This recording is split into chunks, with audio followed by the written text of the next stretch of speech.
Eric here. Tonight's my movie thoughts. We're going back into Crystal Lake territory, and we're going to We're going to talk the gimmicky 1982 Friday the 13th Part 3. And like I said, this did come out in '82, released in theaters in 3D. You had to wear the shitty blue and red 3D glasses. It's directed by Steve Miner, who did do Part 2. If you're new to my channel, welcome. I do discuss plot spoilers, specific scenes, and if I'm talking Friday the 13th, they're known for the creative kills. Probably spoil some of them as well. My channel, it's all off the top of my head. I don't know what I'm going to talk about. We start out with the ending of Part 2. Ginny and Paul are fighting Jason in his shack. We see the death blow, the machete to the shoulder. They escape. And then we see an insert of Jason face off screen because he's been, unmasked or whatever, the bag was taken off of his head. See him limp away, and then we cut to, I think it's that same night or the next night, and the two would be victims, a husband and wife couple who own a grocery store. She's the bitch wife. He's the, dumb husband, I guess. And she sees, the news report about what happened in Part 2. Jason kills them, makes his way to a farm, which is where our group of actors, I'm not going to say teens, because there's no way they're fucking teens, our group of would-be victims go to a barn. They're getting together and hanging out. Jason kills them. The end. Alright, like most Friday the 13th, a bunch of people get together. Jason kills them in creative ways. Our main character is Chris. She's played by Dana Kimmell. For some reason, a lot of fans of the series praise Dana Kimmell as Chris. I don't see it. I don't get why. She's likable for the most part. She has some good chemistry with the guy playing Rick, the male lead. She's pretty, but when it comes to the acting part, she's garbage. There's a scene where her and Rick are away from the group, and she's been kind of skitterish because Rick's a dick. All Rick wants to do is bang her. When he first sees her, he forces himself on her with a kiss. And then he says, "Oh, there's only so many cold showers I can take." And the famous line, "I gave up a night with Mary Jo Conrad to hang out with you." He's supposed to be this person that cares about her and he's glad to see her, but all he wants to do is fuck her. And he comes off very unlikable. And she friend zones him big time. And eventually we find out why in this dramatic retelling of a night where she got in a fight with her parents, mom slapped her, she runs away, and she's in the forest and she's attacked by this hideously deformed man, which we all know is Jason. And just her delivery, trying to be upset and reliving this terrible thing is bad. So she's really good when she's scared, running away. She's decent when she's dealing with Rick, but when she has this monologue, it's garbage. So she's hit and miss with me. I already said my feelings about Rick. I hate him. He sucks. He's an asshole. And then we got, the regular characters. We got the two stoners, that literally one guy has the bandana, so I think he's supposed to be fucking Tommy Chong. I don't know if Cheech and Chong were out in 1982. Not sure. I think so, because I think they came out in the 70s. But you got them. You got Shelly, the curly-haired fat dude. Dryer's going on in the other room. Bear with me. Who's trying to play the practical jokes on people, and of course, they're trying to make him likable. He's not. He comes off as an annoying dick. And then you got, the two couple that they're just a bang. You got the one snooty bitch who was a date for Shelly. You got three bikers thrown in there, that are after Shelly because he ran over their motorcycles after they tormented him at a grocery store. No one you really care about.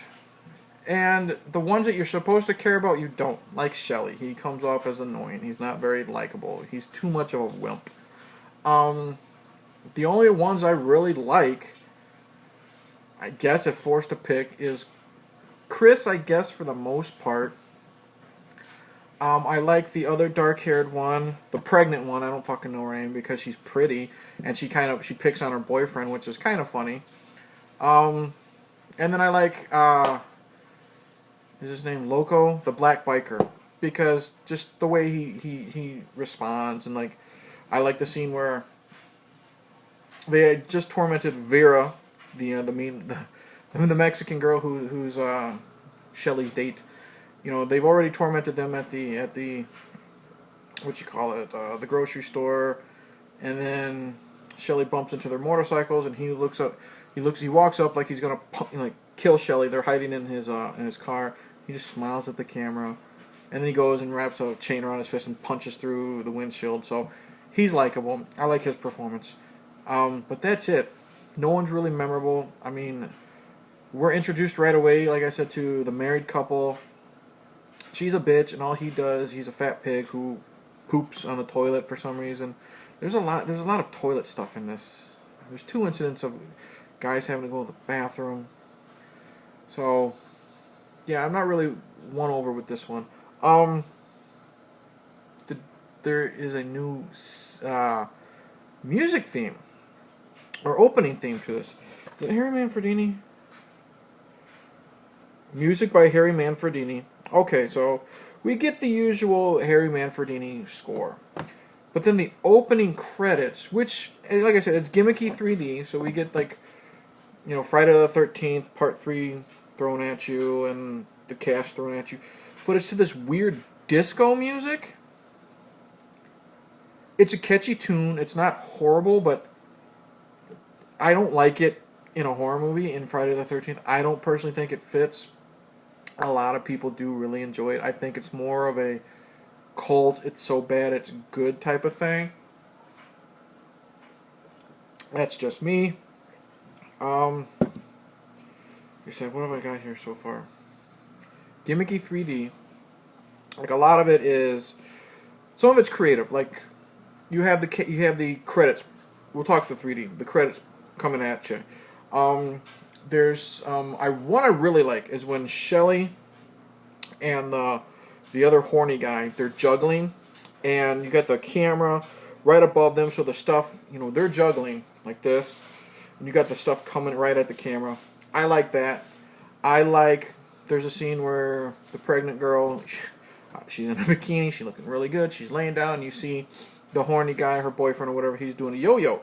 But he's doing the yo-yo right to the camera, so that's really pretty creative. But then you got the cheesy stuff, like Harold, the husband from the beginning, knocks over like the pole that they're hanging the laundry on. So he picks up the pole, and then of course he tries to position it to the camera, and it would look good if you couldn't tell that the actor trying to get it to the right shot. I'll get to some of the kills later, but so it's hit and miss. Some is really neat, some is kind of meh and gimmicky. Everyone praises Richard Brooker as Jason. I think they just praise him because this is where he gets the hockey mask. He gets the hockey mask from Shelly. He's nothing special. He walks around and he stalks these kids. He doesn't really give, I don't think, a menacing presence as Jason at all.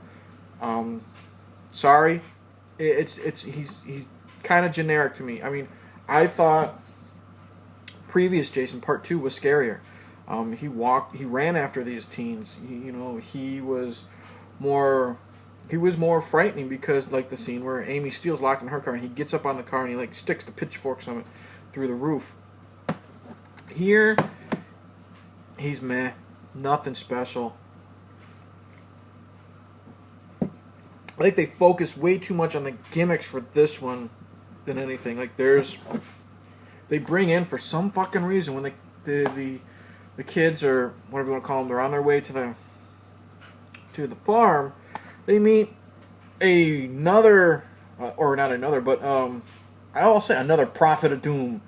I'll call him Crazy Ralph number 2. I don't know what the fuck this guy's name. They always hit some homeless man who is basically saying, "Don't go on," blah blah blah. And he's got a goat's eye for some reason. He points it at the camera and says, "I've seen the future," or some bullshit. It's dumb. I don't know why they needed another Prophet of Doom character. I mean, we had Crazy Ralph for fucking 2 movies. So that was another thing I didn't like. Let's get with the kills.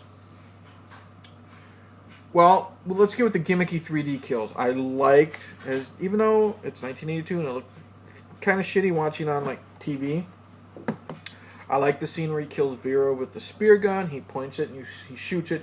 You see the spear slowly slide toward the camera, hits her right in the eye, and she falls. Really good effect. Is it Tracy Savage? Is that her name? Names aren't in here. The hot chick, the pregnant one. She's on a hammock. She gets a knife. It's basically recreating the Kevin Bacon death. You know, the arrow through the neck, but she gets a knife through her chest. Really good effect. Really good jump scare. I like it. Her boyfriend's walking on his hands. He gets, cut in half. That's a good kill. And then we get Rick's kill, which is a great idea on paper. Chris is looking for Rick. Rick's, being held by Jason. She can't hear him scream. She walks away. Jason grabs him by the head, lifts him up. He's crushing his head, which is a great idea because now Jason's got his superhuman strength. And he crushes his head until his eye pops out. The problem is, I don't know how good it looked in 1982 with the 3D glasses.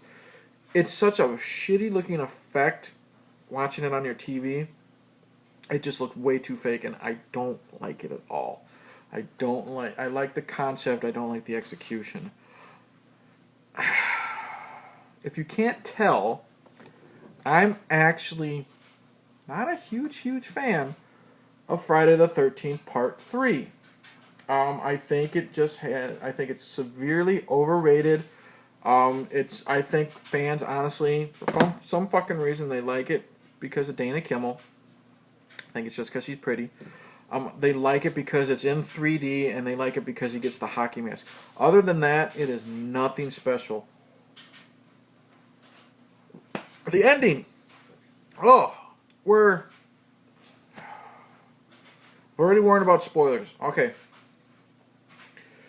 She kills Jason, which is a really good, like the last 20 minutes or whatever, where it's just basically Chris versus Jason. You got Paul killed in between, which I shit on his eye popping scene, but the scene where his dead body is thrown through the window, great fucking stunt. But that whole last 20 minutes where it's just her being chased by him is really good. And some of the gimmicky 3D is really good. She dumps a bookcase over onto him. The book's falling at the camera. Really good. That would have looked cool in 3D. When she is hiding in the barn from him is really good. I like it when she thinks she hangs him. She puts a rope around his neck and throws him outside of the barn window. And he has this sickening fucking fall. Literally like that. Fantastic stunt. And then when eventually she finds out, which is dumb, she finds out he's the one that attacked her. He does the whole, lifts his masks up, so you see the sloth from the Goonies makeup. Don't like the makeup. And then she says, "It's you." Ooh, booga booga. Yeah, we knew that. Lame. But then she hits him in the head with an axe, and you think he's going to die, and then he does that last jump scare, the 3D scare where he reaches out for her, falls down dead. That whole sequence is great. But then they decide to recreate the ending from part 1. She gets in a canoe. We think everything's fine. She wakes up. She thinks she sees Jason in the foreground. And then, of course, Mrs. Voorhees. Rotted face. Head still on her body with her sweater and maggots coming out or worms. Does the whole, grabs her. Looks like she cops a feel. Pulls her into the water. That's a dumb idea. Never liked it. Don't know why they threw it in there. I think it was just one last cheap attempt at a jump scare. Lame. Although I do like the next time we see Chris, she's thrown in the back of a police cruiser, and she's screaming, and then she does this, hysterical, crazy, out of her mind laugh. Kind of like Sally, it reminded me of Sally from the end of Texas Chainsaw Massacre. So, sorry, Friday the 13th fans. But I'm not sorry, because it's my opinion. Friday the 13th Part 3. It's a good way to kill 90 minutes, but I think it's one of the most overrated entry in the entire series. Yeah, I don't really give a shit about the characters. Some of the kills are cool, some of them are too gimmicky. The 3D is a great gimmick for the most part. The disco theme. An overrated Jason. Yeah. Friday the 13th Part 3. Meh. I'll say that. You quote me on it, I guess. You can put that on the cover. Friday the 13th Part 3. Meh. Oh well. Sorry. So thank you for watching. Please like and subscribe. Tell your friends, tell your enemies. Click the little bell, or as Horror Gamer calls it, click the little ding-a-ling bell. Comment below. Tell me if I'm wrong in thinking that this is overrated. And if you think I'm wrong, tell me why. Don't be one of those assholes who be like, you're fucking wrong, and don't say why. Give a reason if you're going to troll me. Suggestions, all that stuff. Thank you for watching. Cheers. And we don't accept food stamps.